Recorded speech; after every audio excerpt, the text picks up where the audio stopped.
Hello everyone, आज हम start करने वाले हैं एरे। तो सबसे पहले आपको समझाना पड़ेगा कि एरे क्या होता है। तो उसके लिए मैं सबसे पहले हेल्प लेता हूं वेरिएबल। तो जैसे मैंने यहां लिखा इंटीजर x, तो x क्या है? एक वेरिएबल है और किस टाइप का है? इंटीजर। तो x इंटीजर टाइप का है, इसका मतलब हम इसमें सिर्फ इंटीजर टाइप की वैल्यू ही इनपुट करा सकते हैं। इसी प्रकार से मैंने यहां लिखा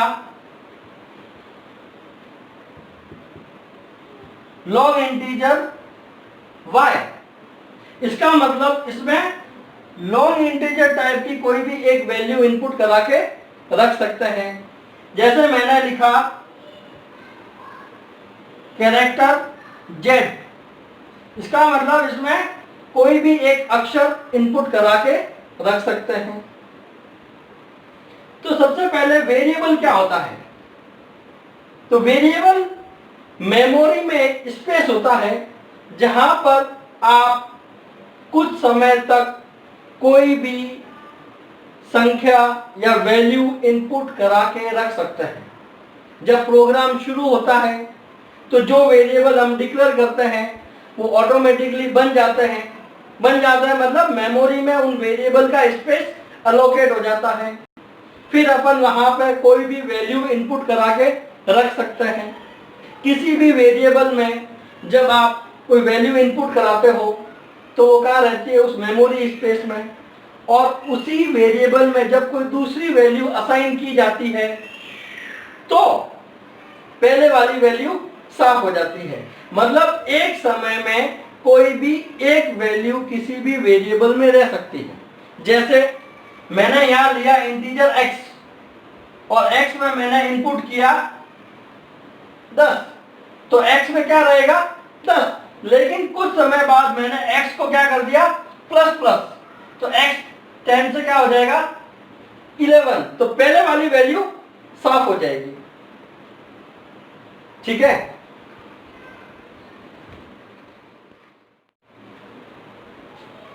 तो मैंने आपको बताया वेरिएबल का मतलब यह है कि आप वेरिएबल के अंदर एक समय में कोई भी एक वैल्यू रख सकते हैं। जैसे ही वेरिएबल में नई वैल्यू असाइन होती है पहले वाली वैल्यू साफ हो जाती है। एग्जांपल लेते हैं कि जैसे इंटीजर x, तो इंटीजर x लिया मतलब एक x बन जाएगा। तो इसको मैं एक समझाने के लिए एग्जांपल लेता हूं कि ये एक रूम है और किस टाइप का है? इंटीजर। मतलब ये इंटीजर टाइप का एक रूम है जिसमें एक समय में कोई भी एक इंटीजर टाइप का इंसान रह सकता है। एक से ज्यादा लोग नहीं रह सकते।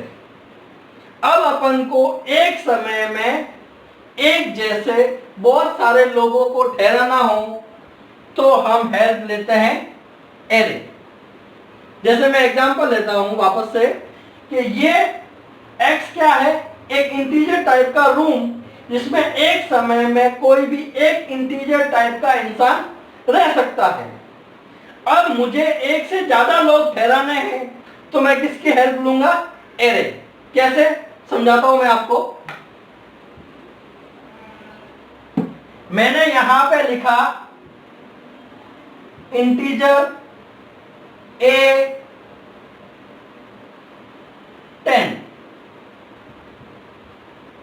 तो ये क्या बन गया आपका? एरे। तो ये किस टाइप का बन गया? इंटीजर। और इसकी कैपेसिटी है 10 मतलब 10। तो इसको अपन जोड़ते हैं हॉस्टल। जैसे बॉयज हॉस्टल होती है तो उसमें सिर्फ बॉयज रह सकते हैं। गर्ल्स हॉस्टल होती है तो उसमें सिर्फ गर्ल्स रह सकती है। तो अपन ने अगर इसकी टाइप दे दी इंटीजर तो मतलब इसमें सिर्फ इंटीजर टाइप के लोग ही रह सकते हैं। मतलब इंटीजर टाइप की वैल्यू ही इनपुट करा सकते हैं। तो इसको मैंने जोड़ा था कि ये एक इंटीजर टाइप का रूम है जिसमें एक समय में कोई भी एक इंटीजर टाइप का इंसान रह सकता है, तो ये एक इंटीजर टाइप की हॉस्टल है जिसमें एक समय में कितने लोग रह सकते हैं? 10। लेकिन वो किस टाइप के होंगे? इंटीजर। ठीक है। अब जैसे मैंने लॉन्ग इंटीजर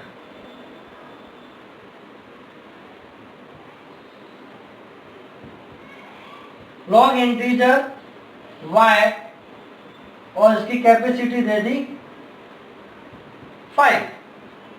मतलब ये एक ऐसी लॉन्ग इंटीजर टाइप की हॉस्टल हो गई जिसमें एक समय में लॉन्ग इंटीजर टाइप के कितने लोग रह सकते हैं? 5। लेकिन अगर लॉन्ग इंटीजर उसकी टाइप है, मतलब इसमें लॉन्ग इंटीजर टाइप की वैल्यू ही इनपुट करा सकते हैं। ठीक है।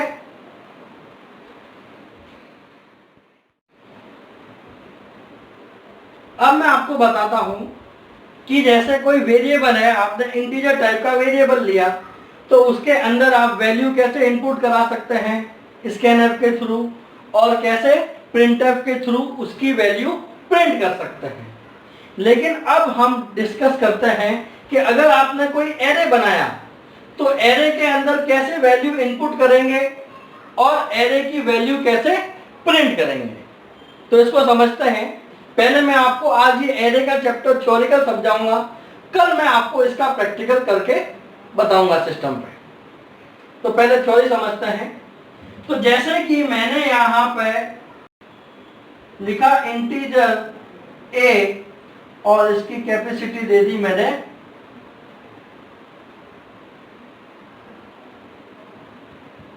5। तो अब आपने यहां पे इंटीजर टाइप का एक a लिया है, तो a क्या हो गया? एरे, और इसकी कैपेसिटी हो गई 5। तो क्या होगा एक्चुअल में? इंटीजर टाइप का एक हॉस्टल बन जाएगा और इसमें कितने रूम बन जाएंगे? 5।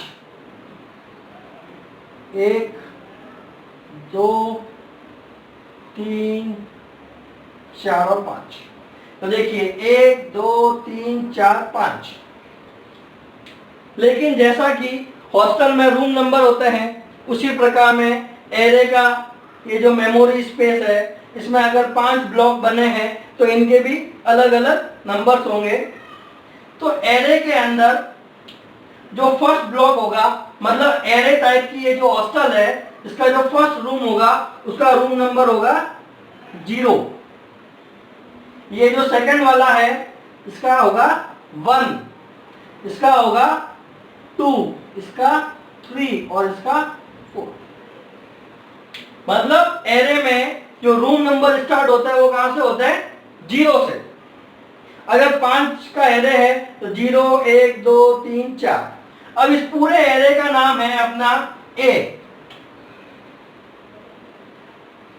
तो ये जो ब्लॉक हुआ, इस ब्लॉक का नाम क्या हो गया? A0। इस ब्लॉक का सेकंड ब्लॉक है, उसका नाम हो गया A1। ये ब्लॉक है, इसका नाम हो गया A2।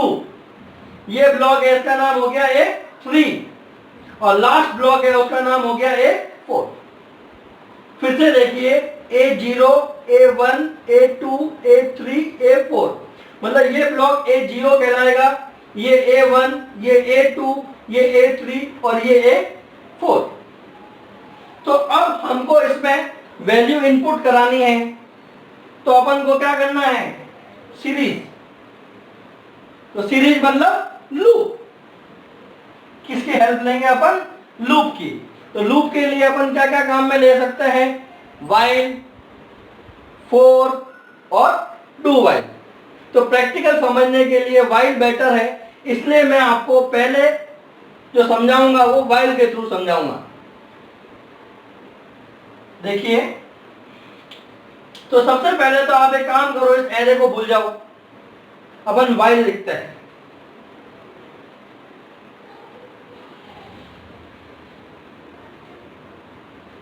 व्हाइल ब्रैकेट,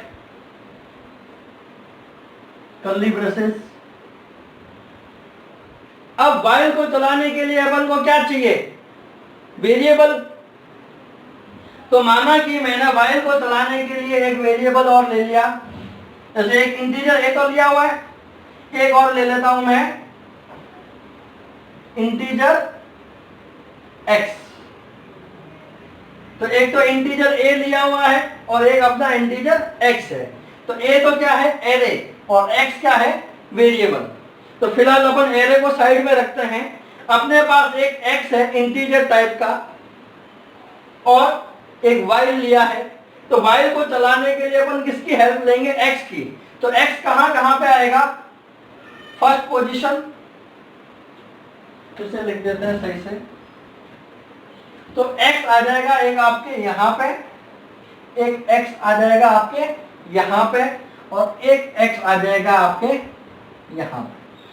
तो ये x किसके लिए काम आएगा? इनिशियलाइजेशन, कंडीशन चेक और इंक्रीमेंट या डिक्रीमेंट। तो सबसे पहले अपन एक काम करिए, एरे का रूम नंबर समझते हैं। तो एरे का रूम नंबर कहां से शुरू होता है? 0 से। मतलब अपन को काउंटिंग कहां से चलानी है? 0 से। तो x में आ जाएगा आपके लिए 0। ओके, तो 0 से तो शुरू होना है और रुकना कहां पे है? 4 मतलब जितने का आपका एरे है उससे एक कम, क्योंकि एरे के रूम नंबर 0 से शुरू होते हैं। तो एरे अगर 5 का है तो अपन को कहां तक चलना है? 4 तक। तो यहां अपन लिख देते हैं 4। तो 0 से अपन शुरू होंगे और 4 पे जाके रुक जाएंगे। अब 0 से 4 तक क्या है? इंक्रीमेंट। तो जब भी इंक्रीमेंट होता है तो साइन किसका आता है? लेस देन इक्वल टू, और काम क्या होगा आपका? Plus plus. ये समझ में आ गया? ये मैं आपको अच्छे से पढ़ा चुका हूं पहले से। अब मैं आपको बताऊंगा कि एरे में वैल्यू इनपुट करानी है तो इसमें लूप के थ्रू होगी। तो यहां अपन ले लेते हैं स्कैनर।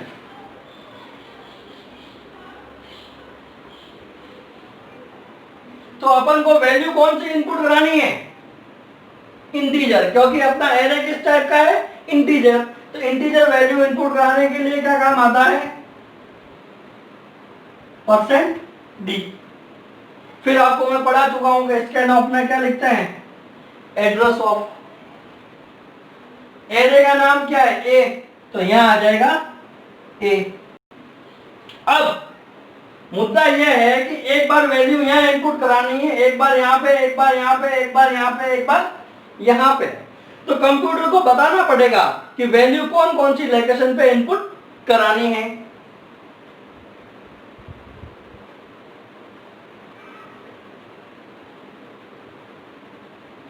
यहां आ जाएगा आपके कॉलम। इसको सही से लिख देते हैं वापस से, चलिए स्पेस नहीं बच रही है, बोर्ड थोड़ी छोटी है।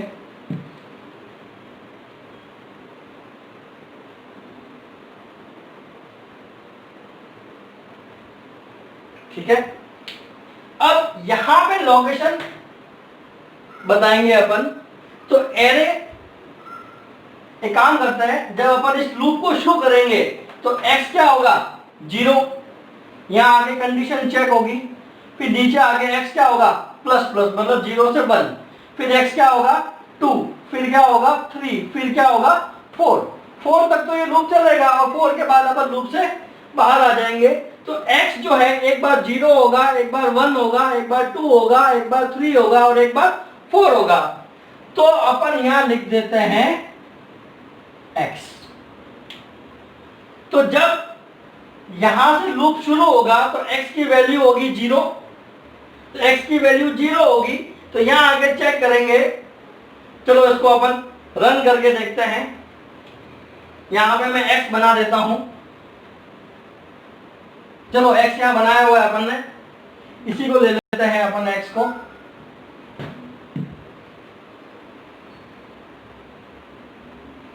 तो x क्या है? 0। तो x में क्या आ जाएगा आपके? 0। फिर यहां आगे चेक किया, क्या x छोटा है 4 से? तो x है 0, तो 0 4 से छोटा होता है, कंडीशन क्या हो गई? ट्रू। तो अपन का आएंगे अंदर। अब वो कहेगा स्कैन अप करो, स्कैन अप मतलब इनपुट लो। फिर %d मतलब इंटीजर टाइप की value input low. Value input किसमें लेनी है? ए मतलब ये, और ए की कौन सी? एक्स वाली लोकेशन। तो अभी एक्स क्या है? 0, तो ये है ए और एक्स है 0, मतलब वैल्यू का इनपुट होगी ए की 0 वाली लोकेशन। तो ए की 0 वाली लोकेशन है ये, तो माना कि मैंने यहां पे इनपुट करा दिया 10, तो यहां पे क्या आ जाएंगे आपके 10। फिर यहां से आएंगे नीचे, x क्या हो जाएगा? प्लस प्लस, और x में 0 साफ हो जाएगा और क्या आ जाएगा? 1, क्योंकि x तो क्या है? वेरिएबल, एक समय में एक संख्या ही रह सकती है। फिर यहां से अपन गए वापस ऊपर, ये यहां, फिर x क्या हो गया? 1। अब यहां आगे चेक किया, क्या x छोटा है या बराबर है 4 के? तो x इज लेस देन और इक्वल टू 4, तो x इज 1, x 1 है अपना, तो 1 4 से छोटा होता है, तो कंडीशन क्या हो गई? ट्रू। तो अपन का आएंगे नीचे और इनपुट लेगा %d, %d मतलब इंटीजर किसमें? a, और a की कौन सी लोकेशन? x। तो a तो है ये, और x कितना है? 1, तो a1 कौन सा हो गया? ये ब्लॉक। इनपुट कहाँ होगा? यहाँ पे। तो माना कि यहाँ पे इनपुट किया मैंने 20, तो 20 का आ जाएगा यहाँ पे। फिर यहां से आएंगे अब यहाँ, और x क्या होगा? प्लस प्लस, तो 1 साफ हो जाएगा और आ जाएगा 2।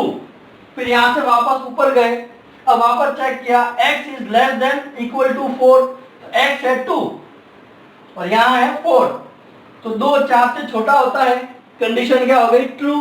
तो अपन नीचे आएंगे, इनपुट लेगा %d मतलब इंटीजर वैल्यू, किसमें? a में, a मतलब ये, और a की x वाली लोकेशन, तो x क्या है? 2, तो 2 वाली लोकेशन कौन सी हो गई? यहाँ पे। तो यहाँ इनपुट लेगा, तो माना कि मैं यहाँ इनपुट करता हूँ 30, यहाँ से नीचे आ गए, x प्लस प्लस x 2 से कितना हो जाएगा? 3। अब यहाँ आए, वापस चेक किया, क्या x छोटा है या बराबर है 4 से? तो x कितना है? 3, तो 3 4 से छोटा होता है, तो कंडीशन इज ट्रू। और नीचे आए, इनपुट लेगा %d मतलब इंटीजर किसमें? a मतलब ये, a की कौन सी लोकेशन? x मतलब 3, तो a की 3 लोकेशन कौन सी है? ये, तो यहाँ पे इनपुट होगा। फिर वापस ऊपर आए, x प्लस प्लस x 3 से कितना हो जाएगा?